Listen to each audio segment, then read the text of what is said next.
And we're being promised, what is it, rolling of the dice, things that are going to blow us away, planting of new seeds. What are they going to be, Mark? It's a good question. Yes, we are here outside the Steve Jobs Theater, like you said. And Tim Cook was asked a very interesting question. I thought it was one of the more fascinating ones. Does Apple take enough risks with its new products? And that's really important because we've seen the iPhone take up so much of Apple revenues, and we had the sales slowdown at the end of last year.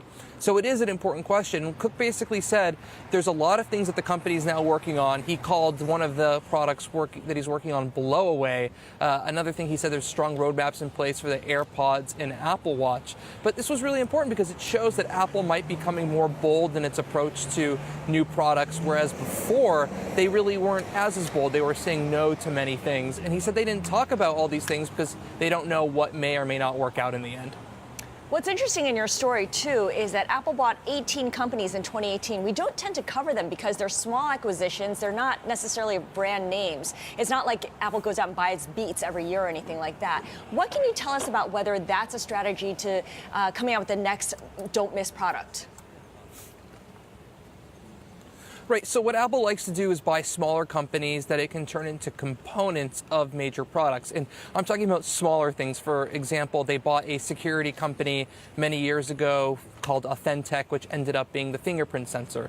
They bought a company called PrimeSense, which ended up being Face ID. They bought a company called Siri, which ended up being Siri. So they buy companies that become key features of their future products, but they haven't made any major acquisitions. I guess you can say Beats for $3 billion is a major one, but it's nothing like buying a Netflix. He also had to field questions about privacy, about diversity, about politics. Mark, anything strike you as really interesting as what Tim Cook had to say about these sorts of things?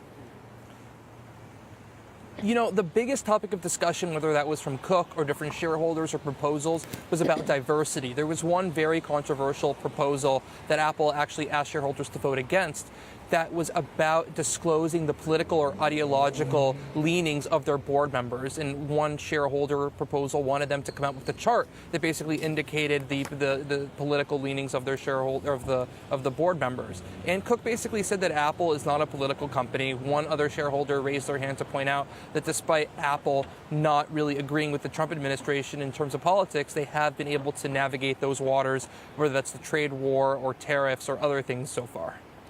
And of course, it wouldn't be Apple if we didn't talk about products and the next big product. Augmented reality glasses is something that I know you've discussed before. Did we learn anything new from Tim Cook on that? You know, Cook said they have a strong roadmap ahead for wearables. He didn't really dive into AR as he typically does. One thing he talked a lot about, actually, perhaps the most amount of time was spent on the company's in-house chip efforts.